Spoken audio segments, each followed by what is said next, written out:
শুক্রবার নিউ ইয়র্কের জাতিসংঘ সদর দফতরে অনুষ্ঠিত নিয়মিত প্রেস ব্রিফিংয়ে বাংলাদেশের নির্বাচনকে গুরুত্ব সহকারে মূল্যায়ন করেন জাতিসংঘ মহাসচিবের মুখপাত্র স্টিফেন দুজারিক। জাতীয় সংসদ নির্বাচন ও গণভোটের জন্য বাংলাদেশের জনগণকে অভিনন্দন জানান তিনি। নির্বাচন ও গণভোটের মাধ্যমে বাংলাদেশের জনগণ তাদের গণতান্ত্রিক অধিকার প্রয়োগ করেছে। মহাসচিব গুতেরেস সবসময় বিশেষভাবে গুরুত্ব দেন গণতন্ত্র ও আইনের শাসন প্রতিষ্ঠা, রাজনৈতিক দলগুলোর মধ্যে সংহতি বৃদ্ধি, মানবাধিকার নিশ্চিতকরণ এবং সংখ্যালঘুদের সুরক্ষা প্রদানের উপর। এ লক্ষ্যে জাতিসংঘ সবসময় বাংলাদেশের পাশে থাকবে। সেই সঙ্গে শান্তিপূর্ণ ও সমৃদ্ধশালী দেশ গড়তে পূর্ণ সমর্থন এবং সহায়তার প্রতিশ্রুতি দিয়েছেন স্টিফেন দুজারিক।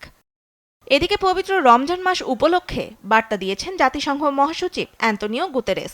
বলেন, ফিলিস্তিন, আফগানিস্তান, ইয়েমেন ও সুদান সহ বিশ্বের বিভিন্ন দেশে মানুষ সংঘাত, ক্ষুধা, বাস্তুচ্যুতি ও বৈষম্যের শিকার হচ্ছে।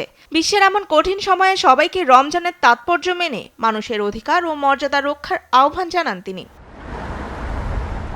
তনিমা ইসলাম, নিউজ ডেস্ক, দেশ টিভি।